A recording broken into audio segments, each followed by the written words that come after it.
Hello again, ladies and gentlemen, and welcome to another episode of the AJ Roberts Show. Today we are live from my HQ. We've got a fantastic guest with us today, veteran of the Royal Marines, former Royal Marines Commando, Stephen Forsyth. Thanks for joining us today, buddy. My absolute pleasure.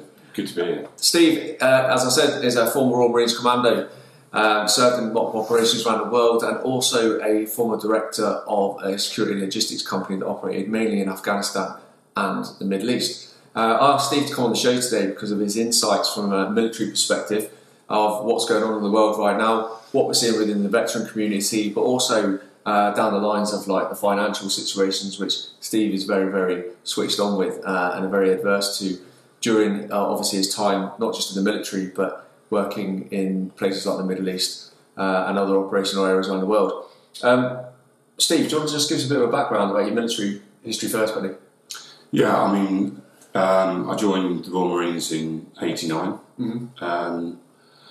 I left the latter part of '95, so I was 26 years old when I left the military, and ever since then I've sort of dipped my toes in and out like we do. You know, they call it the circuit, doing security, maritime side of things as well. First place I operated overseas was Pakistan. We did a team task over there. Came back, tried to do something else again. Ended up in Australia, thought I'd go travelling and expand my horizons. Ended up staying in a youth hostel, working for probably the wealthiest man in Australia, carrying a 9mm Glock. Came back from there, tried to get out of it again. Got a call, was asked to go and with a forward team into Iraq, set up all the camps prior to the deployment of the troops. I then came back from there, went to Afghanistan. That's where my real experience started to kick in. I was sent down to Kandahar as the regional manager, responsible for Uruzgan, Helmand, Nimroz, Spin Boldak. The first task out there was the currency exchange, and that's when I first got introduced to the World Bank, the IMF, and the United Nations. And then after that, we were responsible for doing the Lloyd Jirga, which is a meeting of obviously all the shuras and mullahs, the elders, trying to coordinate a pre-election scenario. So we were initially working with the Secretariat, which is the Afghan councils, the governor, and because of having previous military experience, we coordinated with the troops on the ground at the airfield and the PRT teams, and they assisted us with different logistic movements, getting people into the areas. And then straight after that, we did the election process, which was a success. And having completed that, I decided I came back. I was wondering what to do with myself, so I set up my own consultancy business. Picked up clients, major telecommunication clients, law firms, started building people's business continuity plans. As things were just starting to sort of heat up here with various incidents. We provided close protection teams for conferences in Morocco, Jordan, etc. And then I wanted to get back into a different environment, so I sort of chanced my arm and bid on a US government contract and was awarded it. So I had to quickly scarper around and try and raise the funding. And I ended up with a relatively small team, about 90 people, 7 armoured vehicles, and we produced the force protection, as it were, for the local trucks moving backwards and forwards from the FOBs delivering the goods on behalf of the US military.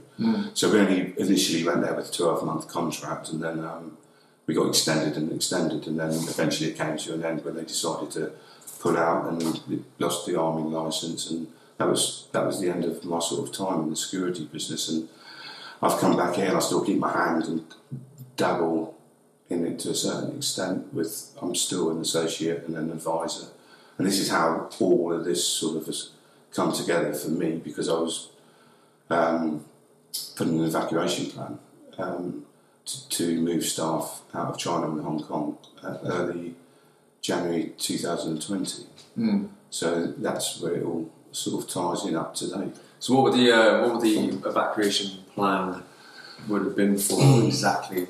Obviously, looking at the bigger picture here, because obviously people watching at home probably think, oh, why would they need to evacuate? Yeah, I mean, to be honest, it's probably not even the right terminology. It was a repatriation plan. It was initially a risk assessment to see if what we were seeing through the media was in line with the intel that we could gather from knowing people on the ground. And the corporate company I was working for wanted to make a decision as to whether to pull their staff out of a potentially dangerous area because they had businesses in different locations.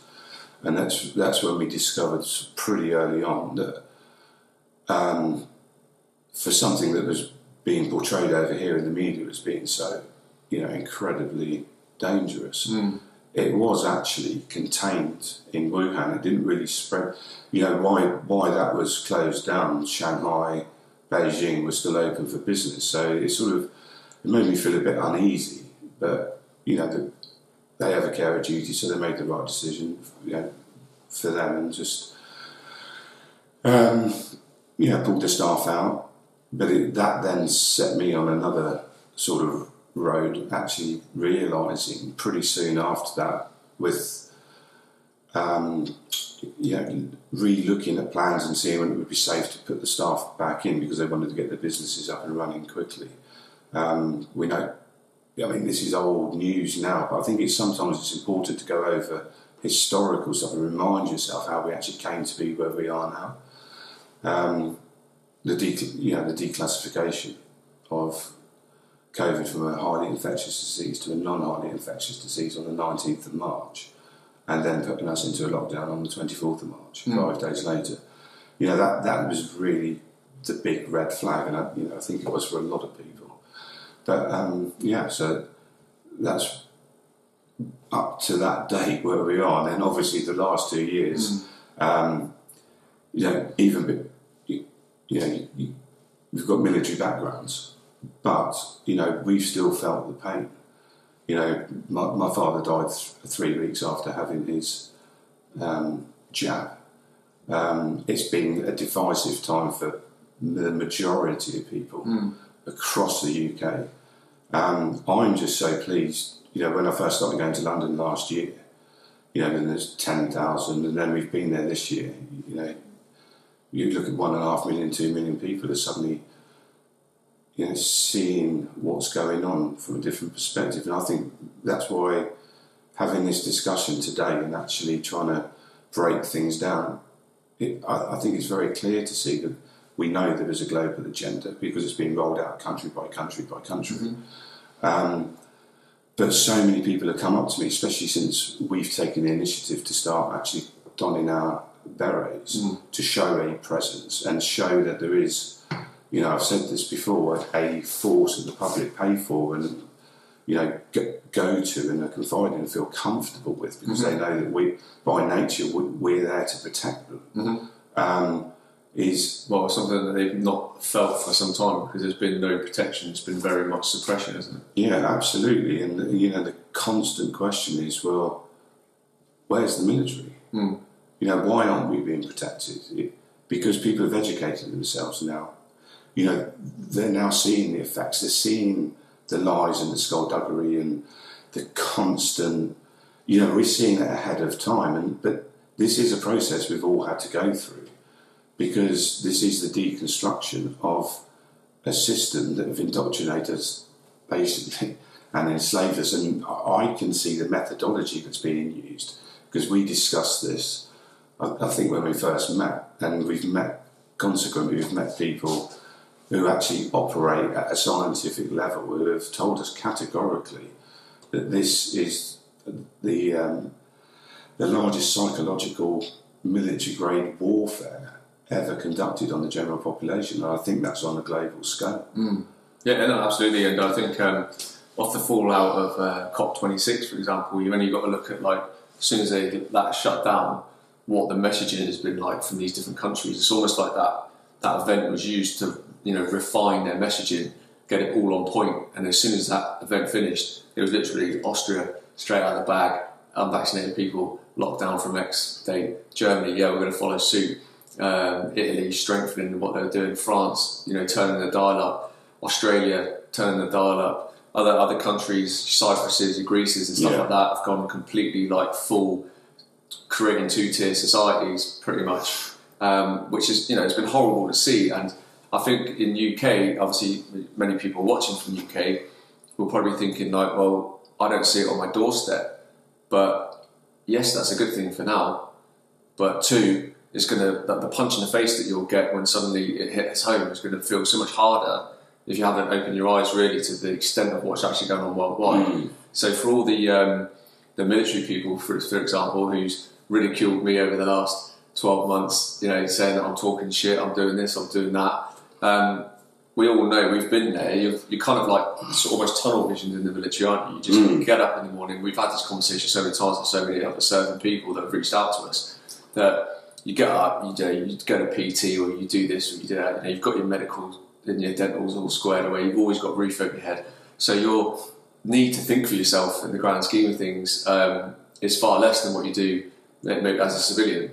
Because you've got a lot less stresses, a lot less worries. So you just kind of become institutionalised, like so many people that we know, and then they've not had a reaction, for example, or they don't know someone directly next to them have had a reaction. So their question is like, "What are you talking about?" And we totally get it, but the grand scheme of thing is, this is without doubt the biggest psychological war that's ever been put on people. Even more so since the Second World War, because what we're facing here is a bioweapon being used on people that is a ticking time bomb for many. And that's the nature of it. That's the nature of the weapon. It's designed to not initiate en masse severe adverse reactions and death, because obviously that would be game over. Yeah, absolutely. It's very much like, this is what's in it. It breaks down your immune system over time. Hence why I've had so many people reaching out to me who initially thought 6 months ago I was a nut job, that are now suffering with autoimmune diseases. Absolutely, yeah. And I've categorically said like they can now see it for what it is, and are absolutely gutted, devastated, angry at the governments, angry at their doctors for coercing them into getting it, angry at their superiors, their peers. Which is what we're still seeing on a grand scale now. We've got people in the military reaching out to us, talking to us about how worried and concerned they are that their soldiers are being coerced into taking this, like what legal action can be done. Now, I asked this question, if there wasn't such a fucking issue, why would these people be saying this? Why would they be reaching out? Why would 1.5 million people be hitting the streets of London?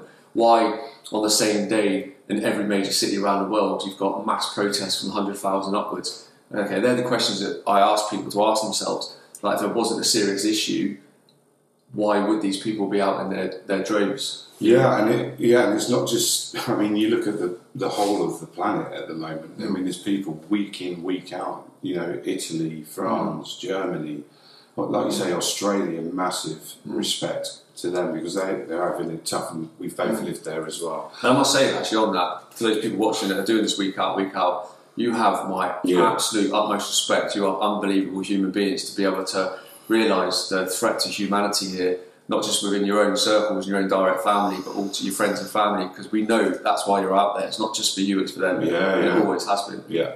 I mean, they are the real heroes. People go out. I mean, we met at a stand in the park. These people were going out and standing in the cold, trying to, they're getting ridiculed by people because they're not understanding. This is why, again, just in conversation with you, is trying to, because everybody's been so consumed over the last 2 years, it's good to try and encapsulate it from a military perspective, to just, even if this is to just show that there is someone in the shadows actually doing something, because this constant question I'm getting is, where is the military?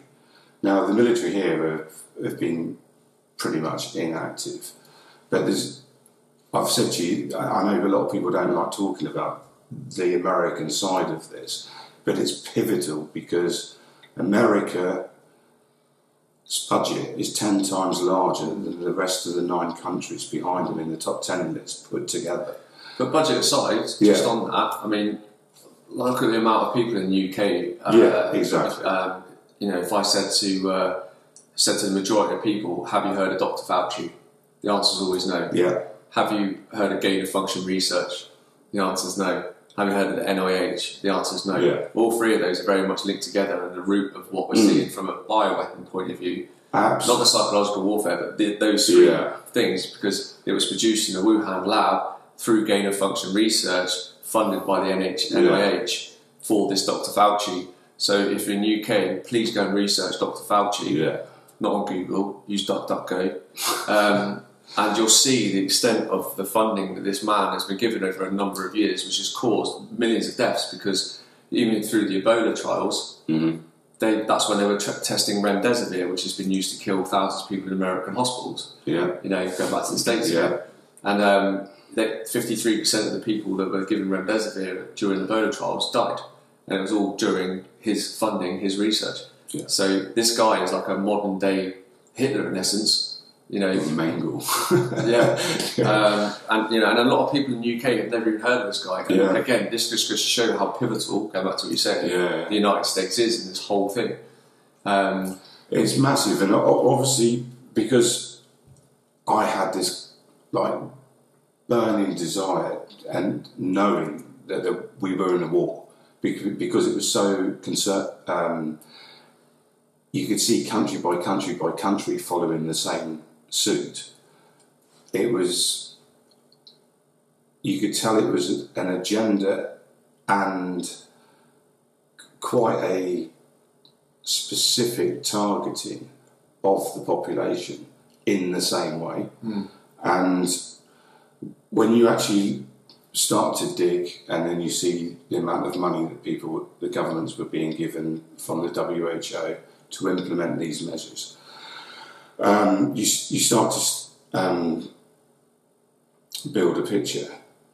And I've lost my train of thought, actually. Well, speaking about the WHO and the actual measures and the amount of money that the country has, I mean, Belarus's president was very quick to point this out well over a year ago, wasn't he, that they were offered several million, and he said it in front of I think it was an industrial plant he was in, and he said it to all the people there, that one day you'll find out the extent of these, how sinister this all is, and we've been offered millions and millions and millions by the UN, WHO, and the World Banks to crash their economy, to lock everyone down, to basically install fear. There's a video of him saying it out loud to the people of Belarus, and he's still very vocal about it now. And he's not done that. He's not locked people down. He's not done any of that. So I mean, I think it was something in the region of 900 something million that they were offered. But if you can imagine Belarus is being offered that, imagine countries like UK and are being paid to do what they do, and obviously the people at the top, that are clearly set on this agenda, part of this new world order, which is very much what it is. Yeah, and I guess, I mean, what I wanted to know and feel comfort in that if we were at war, that there was a good element actually assisting us, because you have to have a good and the bad side. So, I think the easiest way to sort of explain it and why I went down the route I did is obviously the person that we both admire, the Lieutenant Colonel, the 24 years in the SAS, Ricardo Bossi. He did his most amazing podcast in these 57 minutes, but most people were sharing it because of the incredible rant that he did. Absolute outburst. Yeah. But I was more interested in the content and the hidden messages, which is obviously what we've been utilising to sort of read between the lines with everything, because we know that they do it, and obviously the counter would do the same. But he says, he talks about D-Day and the war, and the D-Day being the optics, but all the hard lifting, all the enemy troops being dropped behind enemy lines, all the countermeasures, taking out the telecommunication channels, putting food caches in place, tampering with ammunition, all that has been done prior to your D-Day. And so in order to try and actually prove that theory, and actually, so we're in a war scenario. So what I've had to do is then I've had to look for signs that are showing me that there is something going on behind enemy lines. So we started looking, we picked up very early on during lockdown, there was a massive increased movement of aircraft. And this is when we saw, which is now common knowledge, all that 660 odd planes going from Rome to America. And then we started picking up on the earthquake movement, plus the air traffic around Guantanamo Bay was huge and increased. So we were like, great, this is exciting. You know, we've got all these planes going into Guantanamo Bay, that's a prison, what else is going on? And then we look at all the CEOs. If you look at this, if you just, all this, I checked briefly this morning just on it. So I'd like people just to go away, really, and just check what I'm saying, because it does piece it together. It does qualify our suggestion that this is a global war, you know, without a shadow of a doubt. So we started following the earthquakes, and this was a year ago. And there was a particular guy who's an expert on the seismic thing. My mate's an IT geek. So he said to me, do you realise? He said, all these earthquakes are all at the same depth, all at 10k, all in a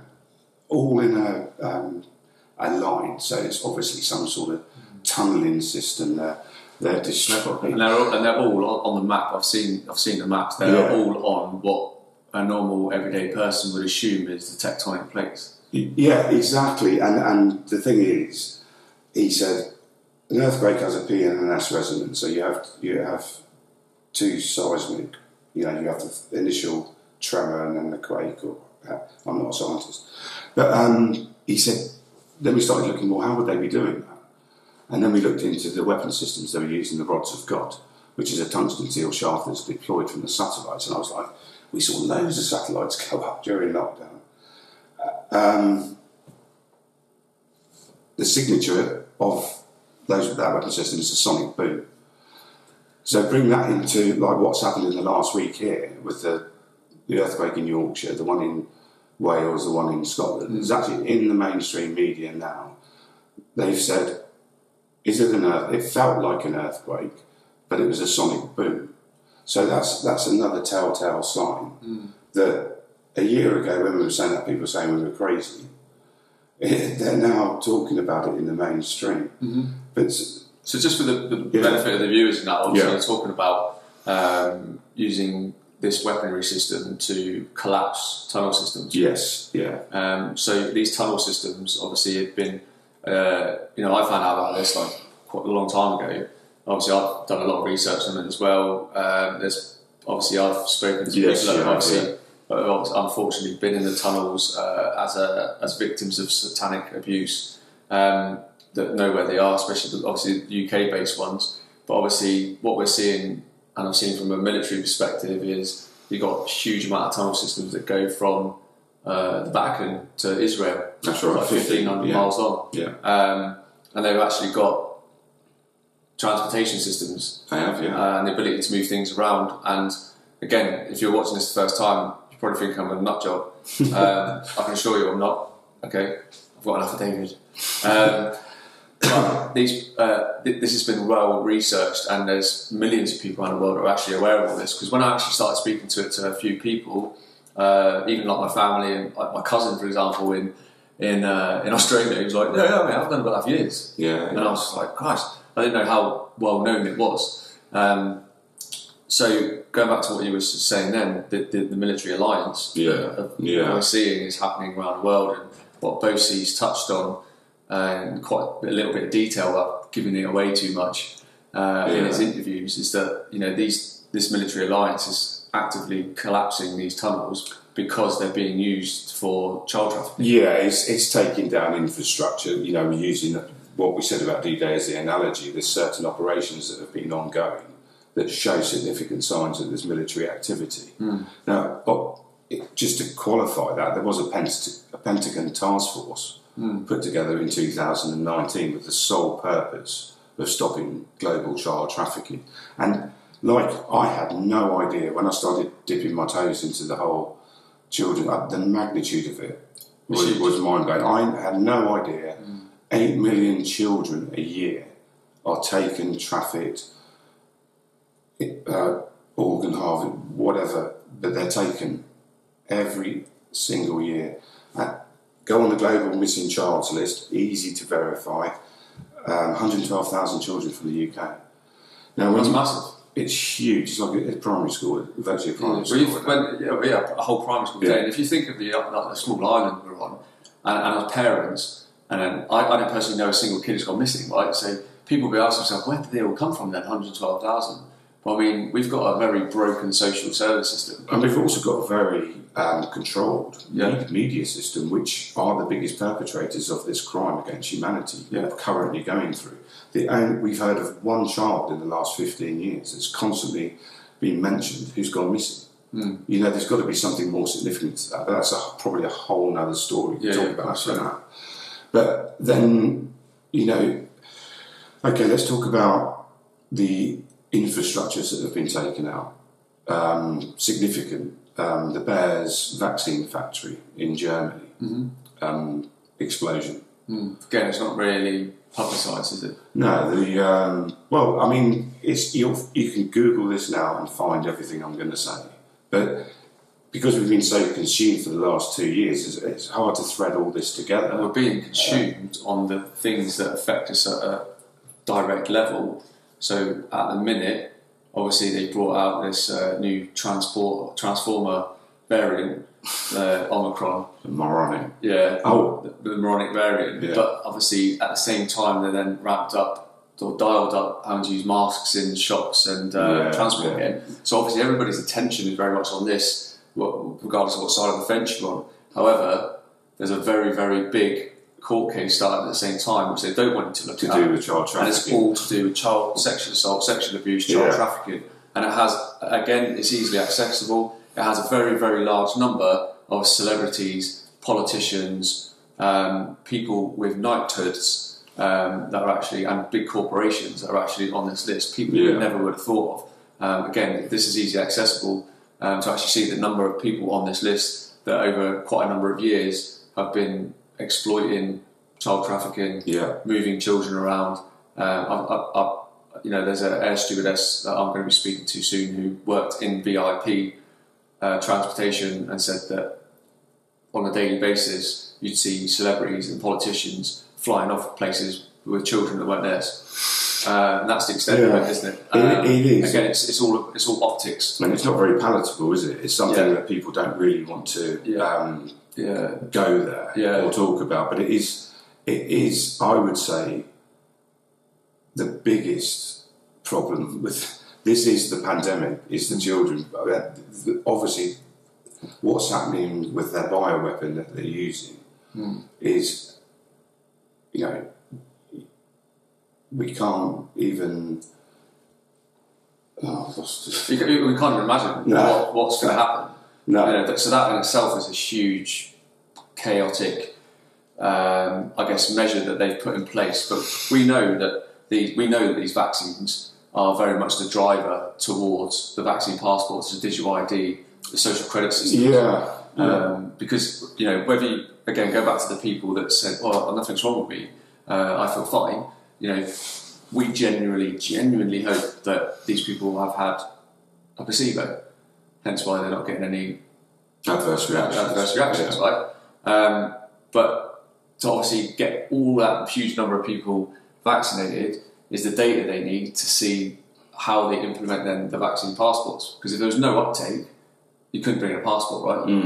But then if you double vaccinated 40 million people, and they were all the same levels of graphene oxide, hydrogen oxide, which was going to cause mass damage in a short space of time, no one is ever going to get a booster. Nobody would ever get a vaccine passport. So you've got to have a mixture across the I mean that was the sort of thread I was going on with the Bayer's vaccine plant in Germany. And then the largest vaccine manufacturer factory, the BioNTech in India, and then the Thompson also blown up. Yeah, and then there's one in Cape Town as well, blown up, and then there was the Thompson one in Hull, fire. So, and then the Rockefeller building. Then you've got the Rockefeller, but then you've got the church. You see, right back in 2019, I got this really, when, you know, the Notre Dame Cathedral set alight. I sort of parked that away, but it didn't sit well with me. I thought it was so significant, and it was in the media a lot. And then over the last 18 months, there's been significant churches in Azerbaijan, in Israel. Most recently, the church in Madrid was blown up.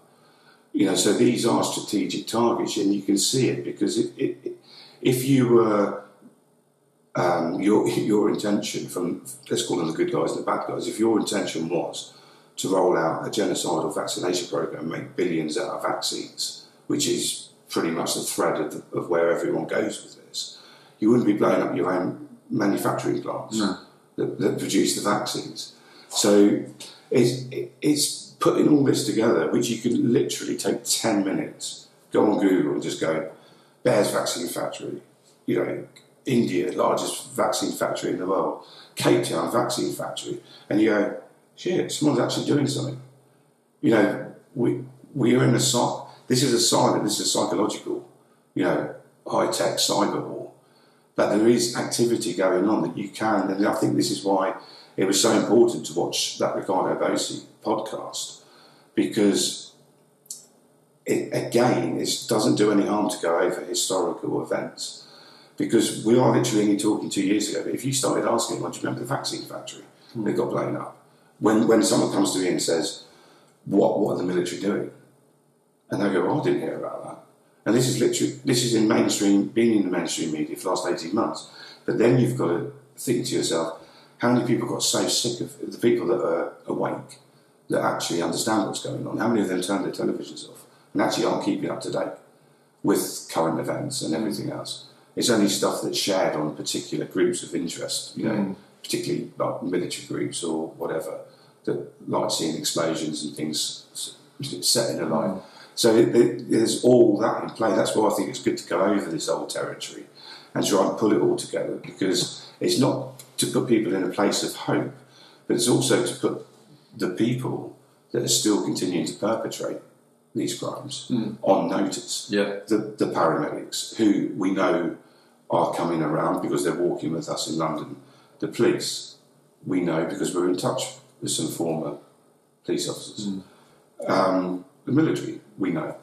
So, and on the military side of things as well, obviously the number of veterans that are completely wide awake to what's going on now is literally growing by the day, and we're even seeing, like, obviously we've been to like majority of the marches in London, right? We're even seeing the presence of veterans like growing massively, and which is great to see. And we go back to the optics side of things with just guys turning up and girls like wearing their lids, and straight away it's the public there get a sense of reassurance that they're not in this on their own, and they haven't just been walking the streets of London for over a year for nothing.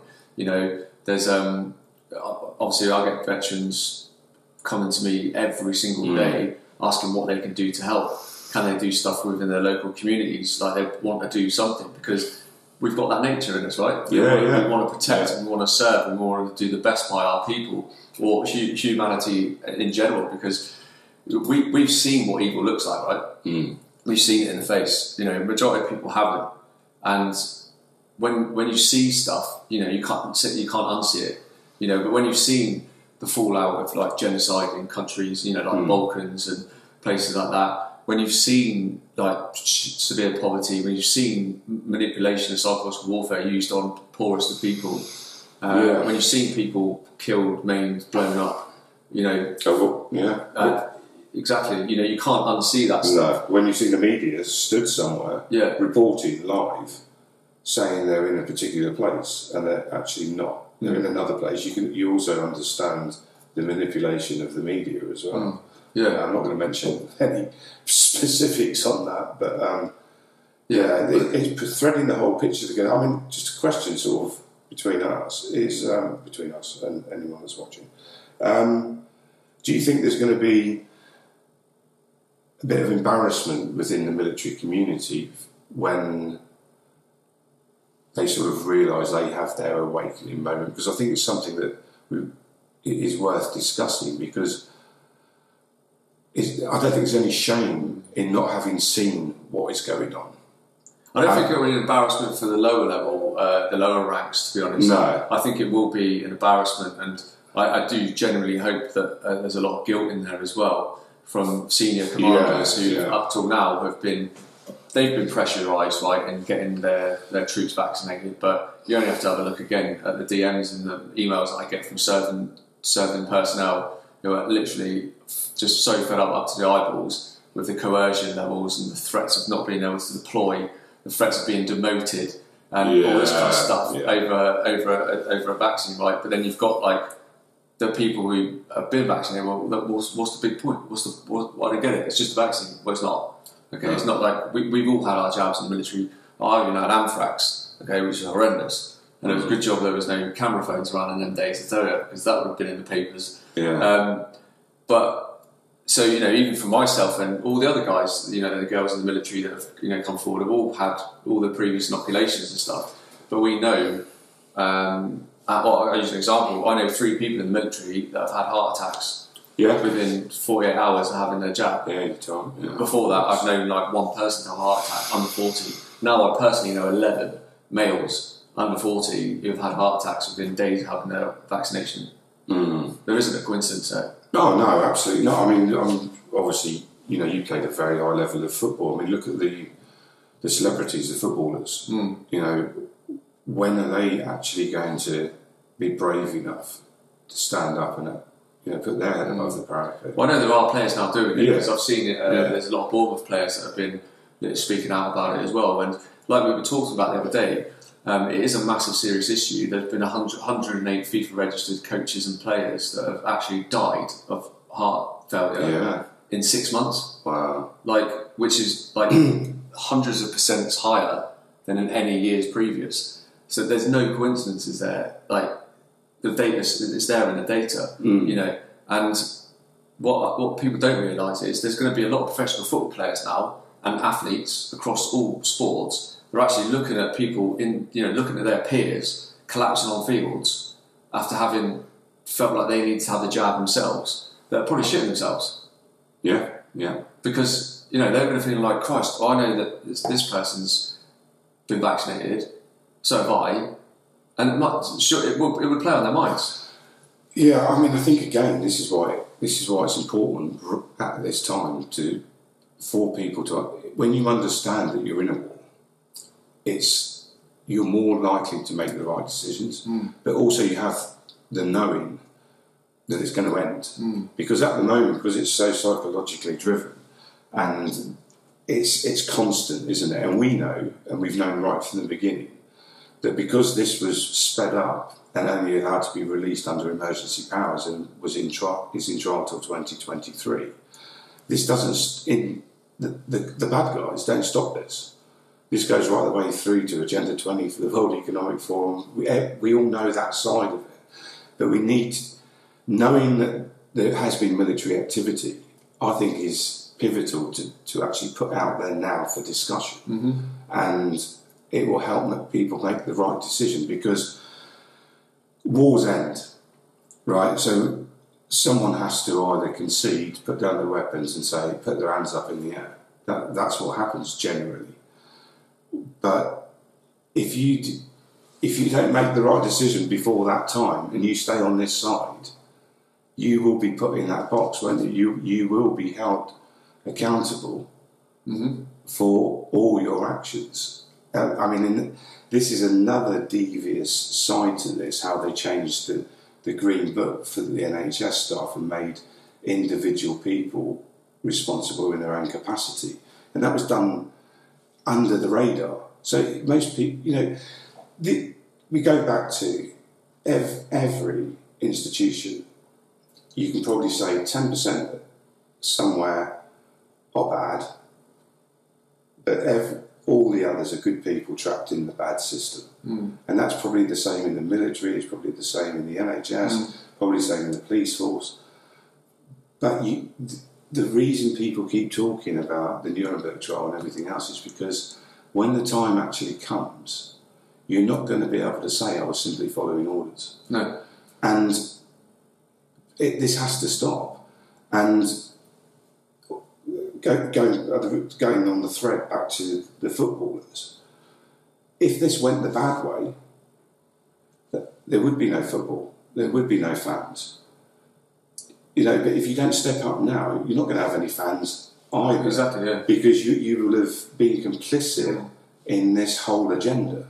And this is the manipulation of all of this. This is the divide and conquer. And the sloping shoulders. Yeah, and the sloping shoulders and everything else. Oh, I can't make the decision. You need to speak to the person upstairs. We know how it goes. But then the people upstairs have been very quick to just go like that to the people in different industries, haven't they? And said, like, you need to take responsibility here, but you must get all these people done. Yeah. Which is what you see in the military, obviously, side of things. But again, like you said, just following orders will not wash. And this will go to trial. So again, just like there's obviously clear and obvious military action and things happening in the background, there's a lot of legal stuff happening in the background. Absolutely, yeah. So Rainer Formick, for example, who's been one of the lead people on this, lawyers, he's a US and German attorney, he's been working tirelessly, like interviewing people, person after person after person after person after person, which is all evidence which could be used in either a public inquiry or in the International Criminal Court. I mean, they were laying the papers for the International Criminal Court some time ago, but I believe it didn't go further. I think there's a lot of trust issues there from, I know, Rainer and the team against even the International Criminal Court about the people being complicit and corrupt within that system as well. So it's gathering evidence. So people watching who've watched a lot of Rainer's podcasts probably thinking like, why are they doing something? Why aren't they in court right now? You know, where's all the military courts and helmets and stuff like that? He's doing what he's doing to gather massive amounts of evidence from a scientific, political, behavioural science, medical point of view, military point of view, all this kind of stuff has to be collated to gain the maximum impact and the maximum result, just like it did in the original Nuremberg. Well, this is also an interesting point that a lot of people missed back in January when they were doing the, let's call it the fake inauguration. I don't want to give them too much credit. But Major General Walker, William Walker, was interviewed on ABC News. And his specific response when he was asked why the National Guard were there, what he said was to provide a smooth transition to military power. Now, generals don't tend to trip up when, you know, they're not nervous types of character. And then he did a deflection, which is obviously something they're taught how to do. But if you go back and watch that video, which I urge everyone to go and look at, it's Major General William Walker. Go on ABC News in January, and you know you can't get much of a clearer indication that there is a military task going. And then just after that, which is another interesting concept, is prior to that administration being taken over. Obviously, General Flynn was the bad guy, wasn't he? And then, as soon as the other administration supposedly were in power, Major General Flynn's brother was made commander of the Pacific Fleet of the Navy. And then after that, 9 of the heads of the Pentagon were retired, of the 11.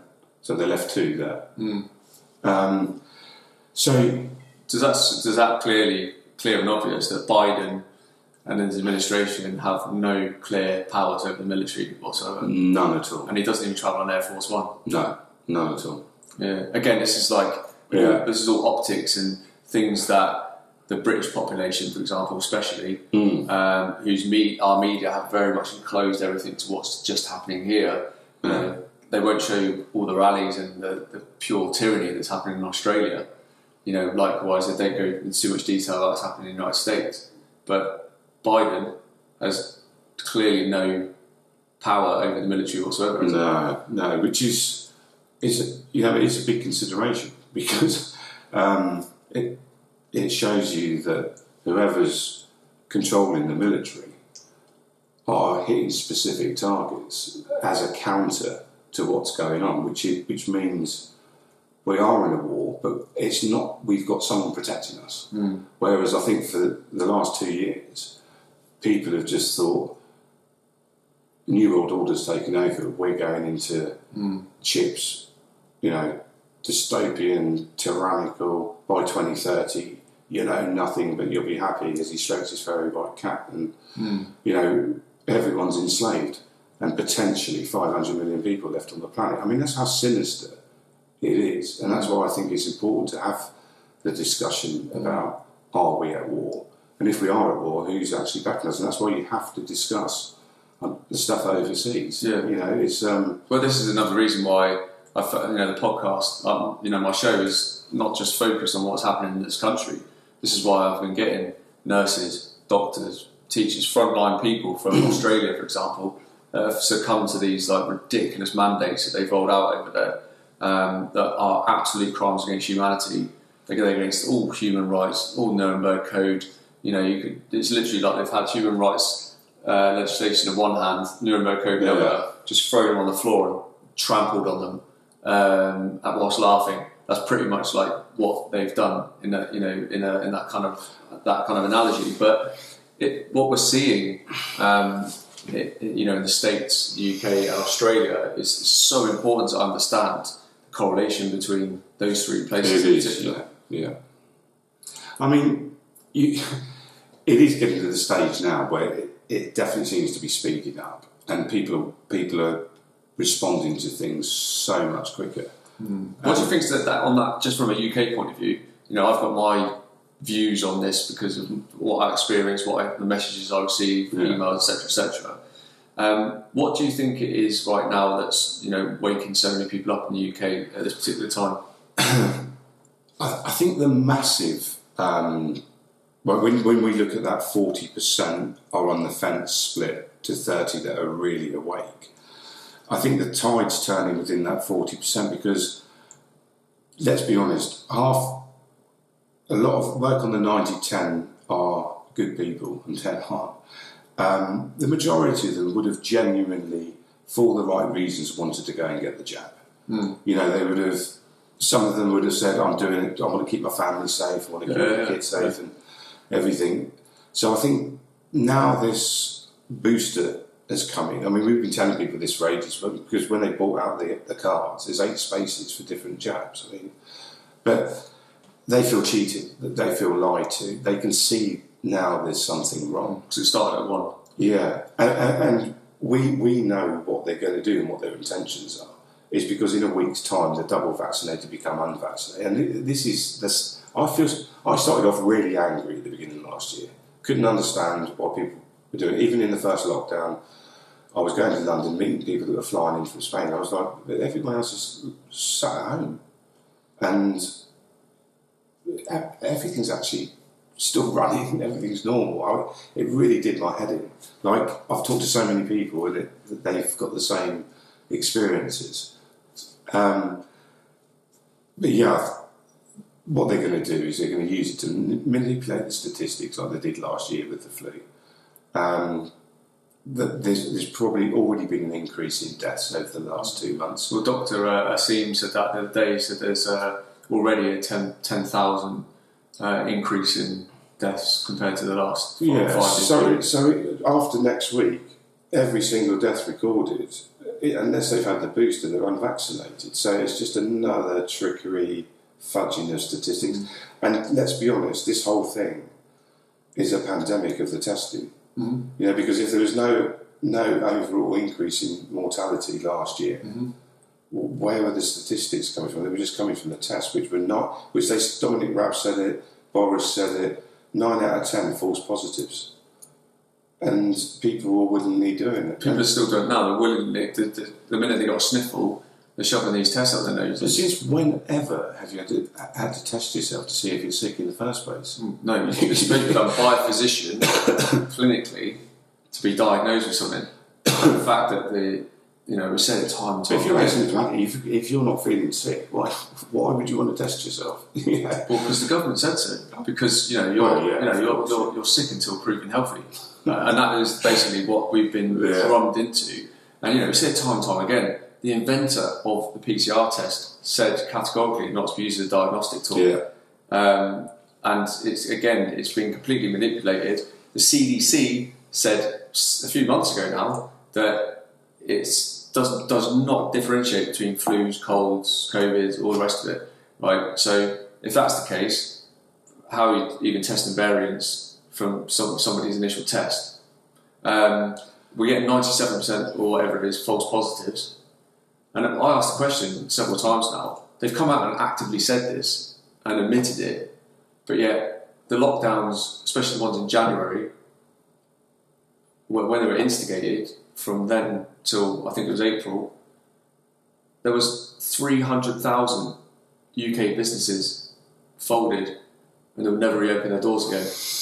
And it's based off the tests. Yeah. The tests is what, and these cases and numbers were used by Sage Group, Chris Whitty's, Van Tams, all the rest of it, to advise the government that all these huge high numbers need to put us into lockdown. Yeah. And then these lockdowns caused all these businesses unlawfully to close. That's 300,000 businesses.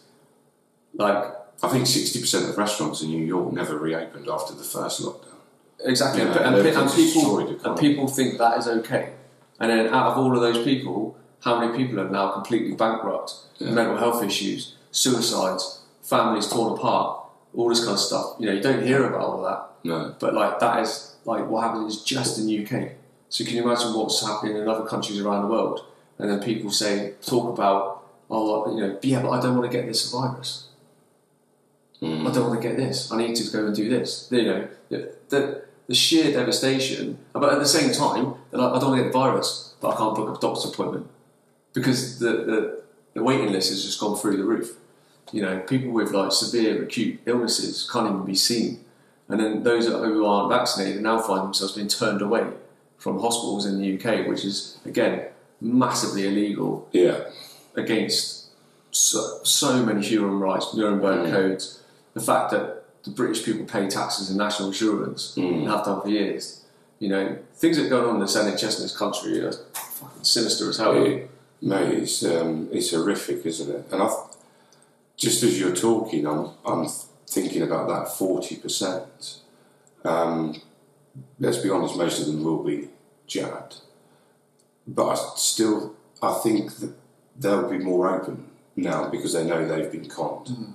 And I think having all the historical research you've done and everything else, just share it with them again. We've got to try and bring more of them onto our side because when we're talking about this conflict, this war, and we know we're going to win, it's the damage limitation after the event because there's going to be so many angry people, you know, whose mums and dads have been killed in nursing homes, parents who've made a stupid decision and sent their children to have the jab.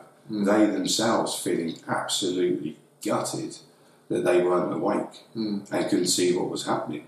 So we need to bring them in under our fold, be kind and be compassionate and actually help them through this process because and I think this is also another reason why the veteran communities come together at this late stage is because we can assist by integrating into local communities, helping them with our skill sets. I mean, to be fair, in my county, the people there have got it so well squared away anyway. You know, I just help with the serving and the notice of liability and everything else. Everything else they've had going for months. But this is where, you know, there's no point where a load of veterans sat on a site, sat there doing nothing. You know, this is why, you know, our good friend Pete set up another veteran site which is working on, which is going to launch. It's going to take time, you know, veterans with purpose. But we want everyone to come together and actually it will be veterans running a veteran site. And we'll be able to use your experience, our experience with business to be able to actually place veterans in positions. I mean, from the military perspective, you've got everything from a trench digger to a surgeon, as far as professionalisms go. And everyone's capable of stepping up. And, you know, we can help them integrate back into society. We can work with people with PTSD through the coaching that you do and everything else. Yeah, absolutely. And it's obviously next year is going to be like a really, really critical time in history, I think. Absolutely massive critical time in history. And I constantly keep saying it. what a fucking time to be alive. And I'm sure my amazing granddad, who many people who follow me know a lot about, said the same thing, like during wartime when he was, commander of people fighting tyranny, ridding tyranny from Europe. And I think, just having that, taking a step back and actually having that, those thoughts about what our forefathers did back in the Second World War, for example, it's deeply sad to see that it just seems to be forgotten about at the minute, and that people are just willing to just chuck their freedoms away, comply to these ridiculous mandates, because that's exactly what they're doing. But this is why we're having this discussion today, because we're trying to wake people up to the fact that it's a war, and it's for the majority it's invisible because it's so psychologically driven. But when you can get your head around it, and you can go and look at the churches being blown up, the vaccine centres being blown up, look at Beirut, the cathedrals, you can see that there's activity, the dams, the tunnels, the earthquakes. I mean, 3 earthquakes in a week at RAF Stansbridge. That was the underground listening tunnels during the Second World War. Those tunnels go all the way up to Bletchley Park and MK, Milton Keynes, and then all through London. It's an extensive network of tunnelling. Not something that we were ever privy to.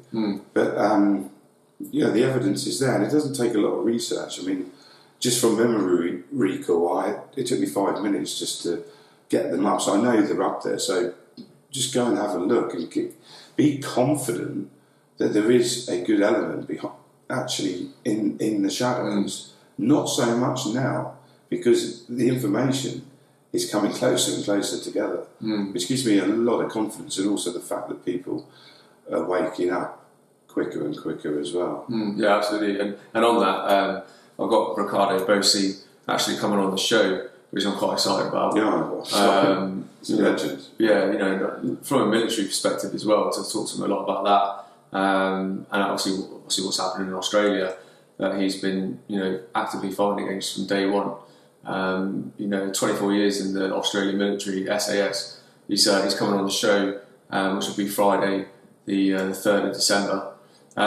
Just before we go, mate, obviously you've been serving a lot of notice of liabilities to a lot of schools, putting them on notice, which has had a fantastic effect in your county. Would you mind just explaining to the viewers at home, like, what the process is, and how you go about sort of like delivering it, and what is actually effectively, what's the point of it? It's twofold. I've been doing two sides of this, because there's actually a military cease and desist, which is very to the point. It's basically every COVID measure, testing, mask wearing, stop immediately. It's addressed from the top, commanders, addressed to Prime Minister. Little caveats at the bottom, but it's being logged. There's 700 people on a Telegram group that have served. So they've got they put a data sheet together 8 months ago. Every school in the UK, A to Z, and people have picked A or A, B, C, and gone through the list. They've all been served. Every single MP, same thing through the alphabet. They've all been logged. There was a group called Canada First put that together. They are going to be actioned at some point. But what we've done in addition to that is put a legal notice of liability together with the help of people like Anna, and they're being served in person or by email or by registered post. It depends what you feel comfortable with, but they are putting the headmaster normally, the deputy, the safeguarding team, border governors and parent governors on notice that should a child be injured or worse still die, they will be held personally responsible in their own capacity. That is sent off with an evidence package and the latest statistics from the government website. So, and the truth is, once We've tried to follow up, and we have followed up a couple of times. We managed to pause the school-age immunisation programme for 12 to 15-year-olds in Dorset. That wasn't just myself; that was a concerted effort with everyone in the community, badgering and doing it. But it's important to keep any correspondence or any read receipt that you get from the emails, just as future evidence. The thing it does do is it allows you to then engage in further conversations, and I've since spoken to the trust, and they have said that they are concerned, and this is now another common thread with the teachers, headmasters. They say that there's a problem, but we can't speak about it, whereas before they were so dismissive. And the other thing to bear in mind with the schools is the JCVI, the Joint Commissions for Vaccines and Immunisation, they actually, on the 3-month period before the children went back to school in September, they stated very clearly that they didn't think it would be a good idea to roll out a vaccination programme for the children. It's actually the government that ignored their own scientific advisors and went ahead and did it. So, again, no one, whereas last year we were getting a really... we were getting the door shut on us a lot, and they were just saying, look, actually it's nothing to do with us, we're following Public Health England. That's now not the case. They now know they're on notice and they've got no backup. So that's the same across the board though, isn't it? No one's coming to save you. Yeah, so personally you keep pushing, because one will break, because ultimately, this is why I do think it's important again that if you realise you're in a conflict situation, someone loses, and their days are numbered because they're killing children. Let's be honest. But those children have died. There's many children that have had myocarditis, pericarditis, and other heart problems. Obviously, all the other adverse reactions, shingles, all kinds of horrible stuff that children are having. We've got children in the local hospital with myocarditis as we speak. Yeah, I know. It's one of your football. Yeah, there's a young lad in the local football team who had it. And again, it's all done through a system of coercion, telling people that it's absolutely fine. Nothing's happened to anybody because this is the stuff that's been told to us. There is no legal consent, is there? Because not at all. Because there's not anyone putting that in your that knows the full ingredients. There's no one that actually has any data on it. Half of them don't even know it's in trial till 2023. It's criminal. And half of them doctors and nurses don't even know what the yellow card system is. No. And that's another scary thing. Well, then you've got those absolute, those two TV celebrities tearing up the data from a government site on television. I mean, the police should go in there and arrest them. This is another conversation. To be honest, this is where vets are possibly going to play a role in the future. There's a president malfeasance in a public office. It's basically you're actually implementing something that you think is legal, but you're doing it in the wrong way. So then they haven't taken the time to find out or do the background on the knowledge. So they can't actually. They have no excuse. They should know everything that we know about the danger of these bioweapons and the gene therapy.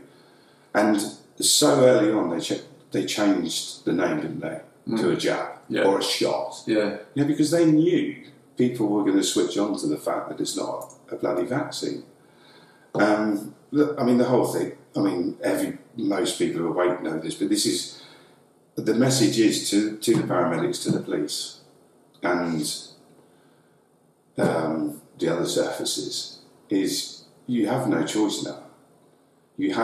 And you won't have a job either way. If you don't step up now and come forward, you'll never ever be able to work again because you will have been complicit in crimes against humanity. It is literally getting to that stage. And this is why it's important to have these discussions. And I think knowing that we're in a war is a good starting point. And being able to prove that we're in a war by showing people, going on your search engines and showing them, look, if we weren't in a war, all these vaccine centres being blown up. Why is that being blown up? This is what Ricardo Bosse's hidden message was telling us. We will have our D-Day. There will be an optical event, possibly, or something that happens. But don't panic, because all the hard lifting has been done, and we're going to win. Mm. Yeah, absolutely. And like I said, there's already arrests been taking place in the background. Yeah. There's obviously that large Maxwell case that's happening right now. And this is all distraction, isn't it? I mean, yeah. I mean, I literally, when they told us about when they said the name of the new variant, I think it must have been less than a second. Someone just said moronic. Yeah. You know, people are saying they've got it now. Yeah, that's good. And even the people that aren't quite, they'll come over. So I think, from my point of view, I've seen a lot of, especially within my own circles, is people that got jabbed for what they thought was the right reasons. You know, protect family, wanted to travel, all that kind of stuff, right? Absolutely fair enough. We all do things for what we believe is the right thing at the time for us and our family, and that's the beauty of having choice. It's the beauty of freedom, right? Now that they're obviously introducing this booster thing, people are like, hang on a minute. Like, originally it was 1, then it went to 2. Yeah. Now it's like on kids, and then now it's like now we need 3, or you're not even vaccinated. So obviously that in itself is making a lot of people step back and go, nah, F off. But also the time it's now dragged out, people are seeing what's happening in Australia, especially here in the UK. People are then seeing what's happening in France, seeing what's happening in Italy. The fact that Austria are locking down unvaccinated people, for something that cannot stop you from getting it, cannot stop you transmitting it. So there's no science or logic just in that sentence on its own. So I think for me, that's why I'm seeing like a big shift. And obviously we've been spending time with police and stuff like that, shifting them, because the paramedics and the police are obviously seeing a huge rise in call-outs to children and people under 40 with blood clot strokes and heart attacks and things along those lines on a grand scale. A huge percentage increase. So obviously they speak about this kind of stuff, which makes them put 2 and 2 together.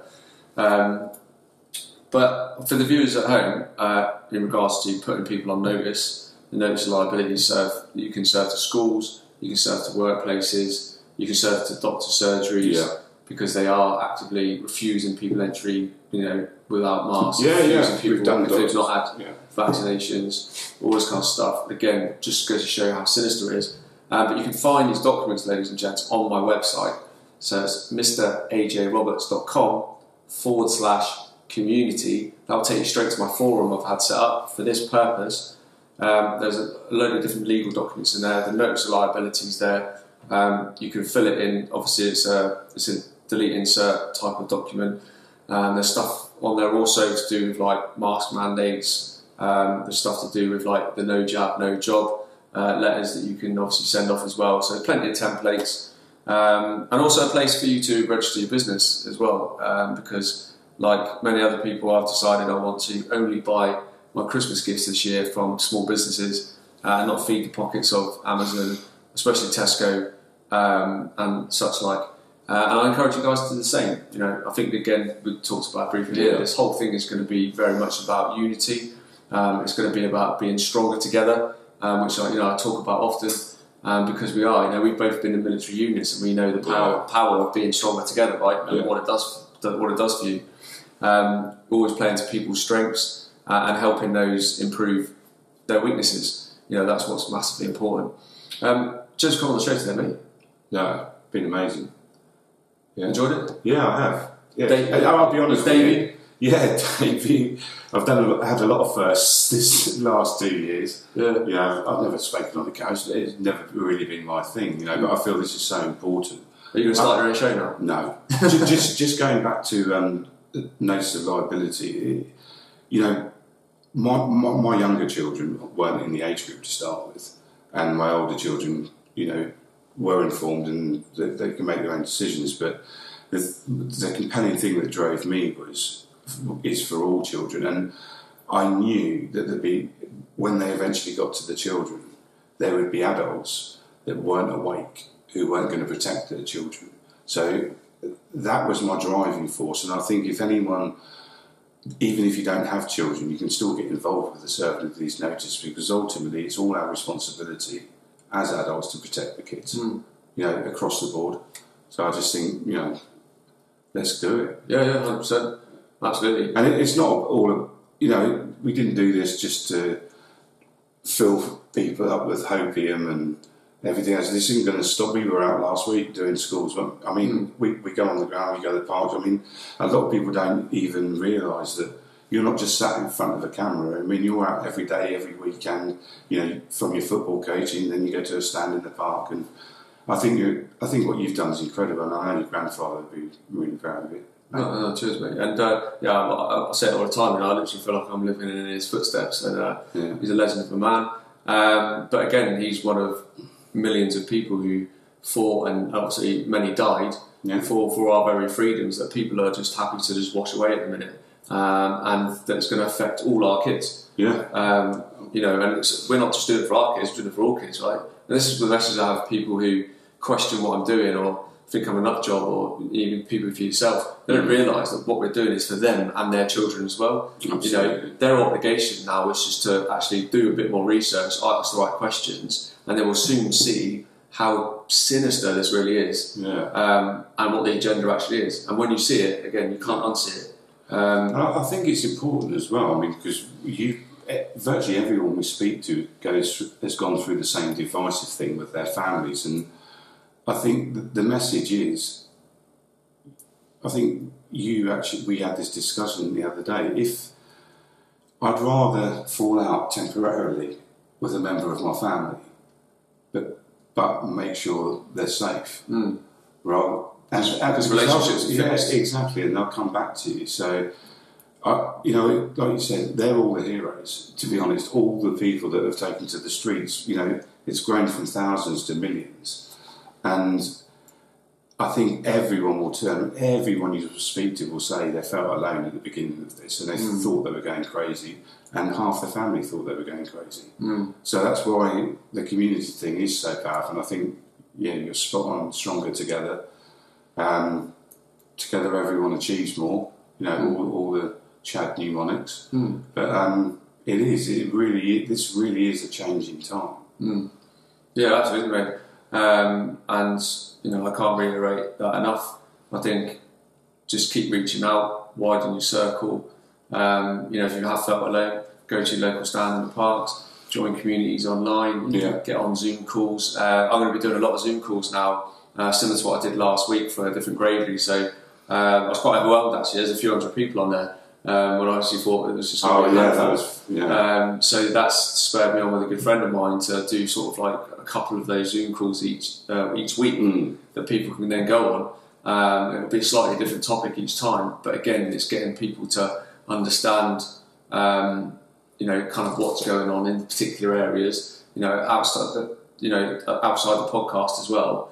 So that obviously I'm coming from a place where, you know, we're fully embedded with these experts from around the world. So it's not just my opinion, it's not just our opinion. This is stuff that we clarify and validate with genuine experts.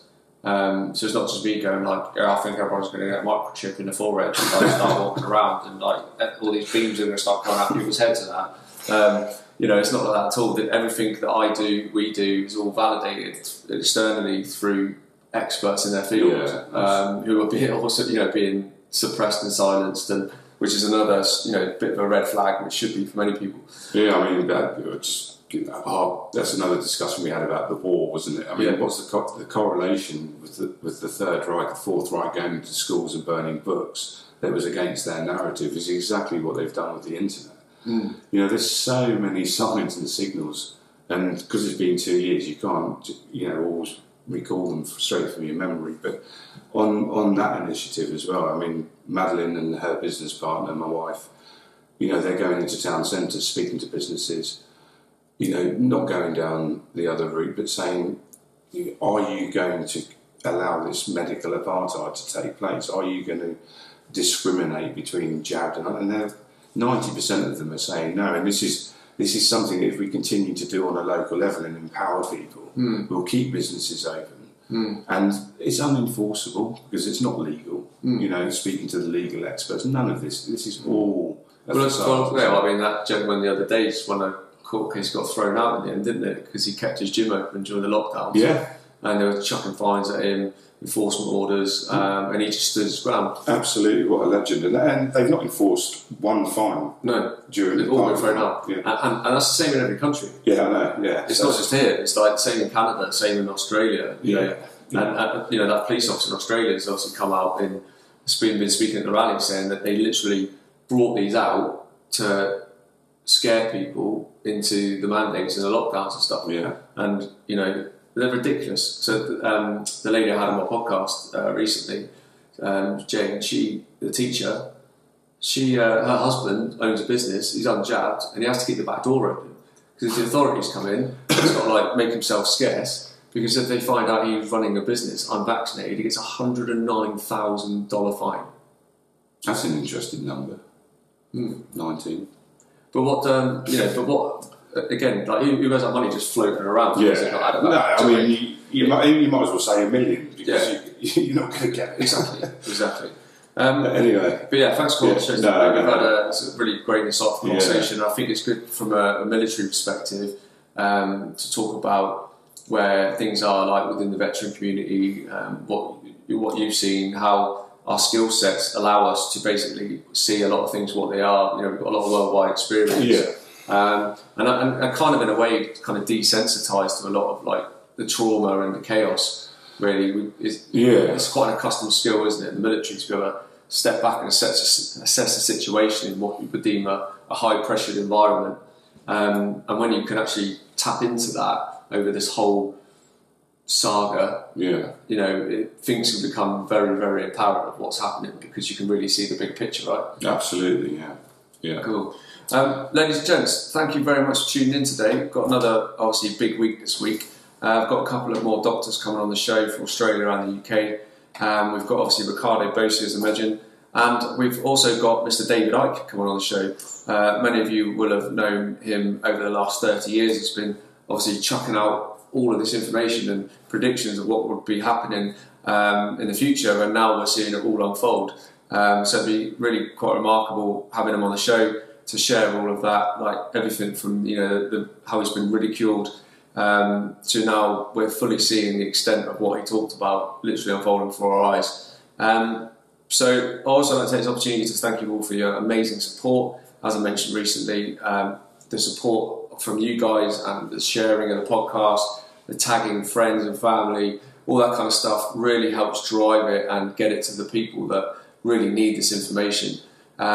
It's had a fantastic impact because obviously the level and the number of emails and DMs that I received has just gone through the roof to the point where I'm having to get help in to actually answer all of them because I can't physically do it myself. And that's all down to you guys being amazing. So I want to thank you from the bottom of my heart for that and helping to drive the show forward. If you haven't done so already, again, please check out mrajroberts.com/community where you'll find all those templates and letters and medical information that you may need. And I want to take this opportunity to really ask you at this point to keep opening your eyes, keep connecting with people, keep communicating, keep doing what you're doing, keep protecting the kids. And I guarantee you, with everything else going on in the background, as we talked about today, you know, there will be a much brighter future for us all. We've all got our part to play. You know, don't think that just because you're sat at home and you might click the share button, you're not doing anything. Just that one share to friends and family can help just that one person. If we're helping one person, we're winning. All right? And imagine that ripple effect that then has across other people and parts of the world. Take care of yourself, and I will see you next time on the AJ Roberts Show.